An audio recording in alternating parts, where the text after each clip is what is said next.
പാമ്പുകളെ കൃഷി ചെയ്യുന്ന ചൈനയിലെയും തായ്ലാൻഡിലുമൊക്കെയുള്ള ഗ്രാമങ്ങളെക്കുറിച്ച് കുറച്ച് നാൾക്ക് മുൻപ് ഒരു വീഡിയോ ചെയ്തിരുന്നു. എന്നാൽ ഇന്ന് നമ്മൾ കാണാൻ പോകുന്നത് മനുഷ്യരെ പോലും ഭക്ഷണമാക്കാൻ മടിയില്ലാത്ത പൈത്തണുകളെ, അതായത് പെരുമ്പാമ്പുകളെ വളർത്തുന്ന ഏഷ്യയിലെ ചില ഗ്രാമങ്ങളിലെ കാഴ്ചകളാണ്. ഇവകളെ എങ്ങനെയാണ് വളർത്തുന്നതെന്നും എന്തിനാണ് വളർത്തുന്നതെന്നുമാണ് ഇനി നമ്മൾ കാണാൻ പോകുന്നത്. സോ സമയം കളയാതെ നമുക്ക് നേരെ വീഡിയോയിലേക്ക് കടക്കാം.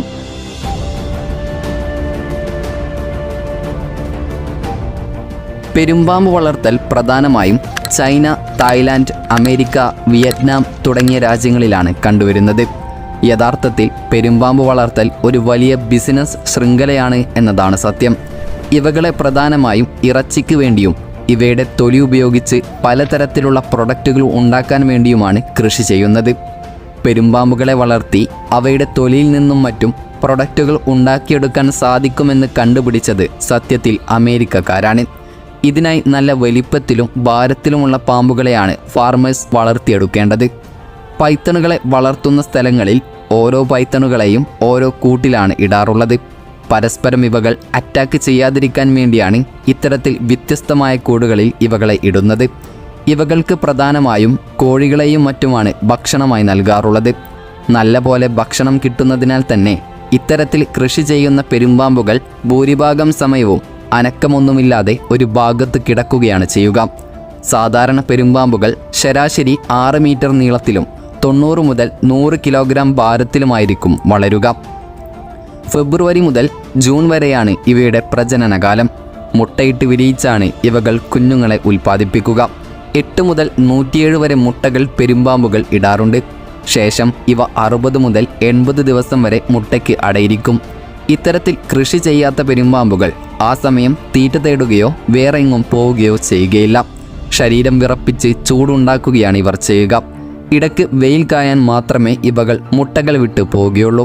മുട്ട വിരിയാറാകുമ്പോൾ ഉള്ളിലെ കുഞ്ഞു പാമ്പുകൾക്ക് ഉളിപ്പല്ലുകൾ മുളയ്ക്കും. അതുപയോഗിച്ചാണ് മുട്ടയുടെ തോട് പൊട്ടിച്ച് ഇവകൾ പുറത്തിറങ്ങുക. ആ പല്ലുകൾ കുറച്ച് നാളുകൾ കൊണ്ട് പൊഴിഞ്ഞു പോവുകയും ചെയ്യും. വിരിഞ്ഞിറങ്ങുമ്പോൾ കുഞ്ഞുങ്ങൾ വളരെ ചെറുതായിരിക്കും. 45 മുതൽ 60 സെൻറ്റിമീറ്റർ മാത്രമായിരിക്കും ഇവയുടെ നീളം. ആദ്യ വർഷം വളരെ വേഗത്തിലായിരിക്കും ഇവയുടെ വളർച്ച. ഇനി പൈത്തണുകളെ വളർത്തുന്ന സ്ഥലങ്ങളിൽ കാര്യങ്ങൾ കുറച്ച് വ്യത്യസ്തമാണ്. അതായത് ഇവയുടെ പ്രജനനകാലമെത്തിയാൽ പ്രധാനമായും അമ്മപ്പാമ്പുകളുടെ ശരീരത്തിലെ മാലിന്യങ്ങളും മറ്റും പോകാൻ വേണ്ടി ഇവകളെ പ്രത്യേക ലിക്വിഡിൽ ഇത്തരത്തിൽ കുളിപ്പിച്ചെടുക്കും. അതിനുശേഷമാണ് ഇവകൾ മുട്ടയിടുന്നതും മുട്ട വിരിയുന്നതുമൊക്കെ. അങ്ങനെ ഈ പെരുമ്പാമ്പുകൾ വളർന്നു വലുതായി ഒരു പ്രത്യേക പ്രായമെത്തിയാൽ ഇവകളുടെ കഷ്ടകാലം ആരംഭിക്കും. അതായത് ഇവകളുടെ തൊലിയാണ് ഇത്തരത്തിൽ കൃഷി ചെയ്യുന്നവരുടെ പ്രധാന ലക്ഷ്യമെന്ന് പറഞ്ഞല്ലോ. ശേഷം ഇവയുടെ തൊലിയെടുക്കാനായി അവർ ഈ പാമ്പുകളുടെ തൊലി ചൂടാക്കിയെടുക്കുകയാണ് ആദ്യം ചെയ്യുക. ശേഷം നമ്മളൊക്കെ മീനിൻ്റെ ചെകിള കളയുന്നത് പോലെ ഇവയുടെ തൊലിയിൽ നിന്നും ചെകിളകൾ ഒരു കത്തി ഉപയോഗിച്ച് കളയുകയാണ് ചെയ്യുക. അങ്ങനെ ചെകിളകൾ നീക്കം ചെയ്താൽ ആ പാമ്പുകളുടെ തൊലി കീറിയെടുക്കുകയാണ് അടുത്ത പ്രോസസ്സ്. ശേഷം ഇങ്ങനെ ലഭിക്കുന്ന പാമ്പിൻ്റെ സ്കിന്നാണ് മാർക്കറ്റുകളിലെത്തി പല പ്രൊഡക്റ്റുകളായി രൂപാന്തരപ്പെടുന്നത്. ഇവയുടെ സ്കിന്നെടുത്തു കഴിഞ്ഞാൽ ബാക്കിയാകുന്ന ശരീരഭാഗങ്ങൾ മറ്റു പല ഭക്ഷണാവശ്യങ്ങൾക്കായി ഉപയോഗിക്കുകയാണ് ചെയ്യുക. പാമ്പിൻ്റെ ശരീരത്തിൽ നിന്നും വേർതിരിച്ചെടുക്കുന്ന പാമ്പിൻ തൊലി പിന്നീട് ഡൈയിങ് പ്രോസസ്സിന് വേണ്ടി തയ്യാറാക്കിയെടുക്കും. അങ്ങനെ ഈ തൊലികൾ പല നിറത്തിലേക്കും രൂപത്തിലേക്കും മാറ്റിയെടുത്ത ശേഷം ഇവയെ നാച്ചുറലായി തന്നെ ഉണക്കിയെടുക്കുകയാണ് ചെയ്യുക. പൈത്തൺ സ്കിൻ ഉപയോഗിച്ച് കോടിക്കണക്കിന് രൂപയുടെ ബിസിനസ്സാണ് ലോകത്തിൻ്റെ പല ഭാഗങ്ങളിലും വർഷാവർഷം നടന്നുകൊണ്ടിരിക്കുന്നത്. പൈത്തൺ സ്കിൻ ഉപയോഗിച്ചുണ്ടാക്കുന്ന പ്രൊഡക്റ്റുകൾ ഒരുപാട് കാലം ഡ്യൂറബിളായി നിലനിൽക്കും എന്നതാണ് പൈത്തൺ സ്കിന്നിന് മാർക്കറ്റിൽ വലിയ രീതിയിലുള്ള ഡിമാൻഡ് ക്രിയേറ്റ് ചെയ്യാൻ കാരണമാകുന്നത്. ഇവയുപയോഗിച്ച് പ്രധാനമായും ഫാഷൻ പ്രൊഡക്റ്റുകളാണ് ഉണ്ടാക്കിയെടുക്കുന്നത്. 1980 കാലഘട്ടം മുതൽ തന്നെ പൈത്തൺ സ്കിൻ ഉപയോഗിച്ചുള്ള ഫാഷൻ പ്രൊഡക്റ്റുകൾ വിപണിയിലുണ്ട്.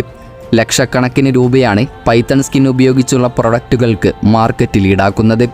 കൂടാതെ പെരുമ്പാമ്പുകളുടെ തൊലിക്കും മാംസത്തിനും മറ്റും വേണ്ടി വളർത്തുന്നതിന് പിന്നിൽ മറ്റൊരു കാരണം കൂടിയുണ്ട്. അതായത് ഈ അടുത്ത് പൈത്തണുകളിൽ ഗവേഷകർ ഒരു പരീക്ഷണം നടത്തിയിരുന്നു. അതിനായി വിയറ്റ്നാമിലെയും തായ്ലാൻഡിലെയും പൈത്തൺ ഫാമുകളിലെ 4600ഓളം വരുന്ന പൈത്തണുകളെയാണ് ഉപയോഗിച്ചത്. പ്രധാനമായും ബർമീസ് പൈത്തൺ എന്ന ഇനത്തെയും ലോകത്തിലെ തന്നെ ഏറ്റവും നീളമേറിയ പാമ്പുവർഗമായ റെറ്റിക്കുലേറ്റഡ് പൈത്തണിനെയുമാണ് ഇതിനായി അവർ സെലക്ട് ചെയ്തത്. അങ്ങനെ ഈ പഠനത്തിൽ പെരുമ്പാമ്പുകൾക്കാണ് മറ്റു ജീവികളെ അപേക്ഷിച്ച് എഫിഷ്യൻ്റ് ആയിട്ടുള്ള ഫുഡ് കൺവേർഷൻ റേഷ്യോ ഉള്ളതെന്ന് കണ്ടെത്തി. അതായത് പൈത്തണുകൾക്ക് ഭക്ഷണമൊന്നും കഴിക്കാതെ ഒരുപാട് കാലത്തേക്ക് ജീവിച്ചിരിക്കാൻ കഴിയും. എന്നാൽ ഏറ്റവും ഇൻട്രസ്റ്റിംഗ് ആയിട്ടുള്ള കാര്യം എന്തെന്നാൽ ഇത്തരത്തിൽ ഇവകൾ ഭക്ഷണമൊന്നും കഴിക്കാതിരുന്നാലും ഇവകളുടെ ശരീരഭാരം കുറയുകയോ ബോഡി മാസിൽ കാര്യമായ മാറ്റം സംഭവിക്കുകയോ ചെയ്യുകയില്ല. ഇവയ്ക്ക് വെള്ളം മാത്രം ലഭിച്ചാലും ഇവകൾ ഒരുപാട് കാലം ജീവിച്ചിരിക്കും. അതുപോലെ പൈത്തണുകൾക്ക് വളരെ വേഗത്തിൽ തന്നെ വളരാനും സാധിക്കും. അതിനാലൊക്കെ തന്നെ പൈത്തണുകളെ വലിയ ചിലവുകൾ കൂടാതെ വളർത്തിയെടുക്കാനും സാധിക്കും. എങ്കിലും പല രാജ്യങ്ങളിലും ഇത്തരത്തിൽ പാമ്പുകളെ കൃഷി ചെയ്യുന്നതും ഭക്ഷണമാക്കുന്നതുമൊക്കെ നിരോധിച്ചിട്ടുണ്ട്. ഏതായാലും ഇതിനെക്കുറിച്ചുള്ള നിങ്ങളുടെ അഭിപ്രായങ്ങൾ കമൻറ്റ് ചെയ്യാൻ മറക്കരുത്. വീഡിയോ ഇഷ്ടപ്പെട്ടാൽ വീഡിയോക്ക് ലൈക്ക് ചെയ്യാനും വീഡിയോ ഷെയർ ചെയ്യാനും നമ്മുടെ ഈ ചാനൽ സബ്സ്ക്രൈബ് ചെയ്യാനും വിട്ടുപോകരുത്. അപ്പോൾ മറ്റൊരു ഇൻഫോർമേറ്റീവായ വീഡിയോയുമായി വരുന്നതുവരെ ഗുഡ് ബൈ.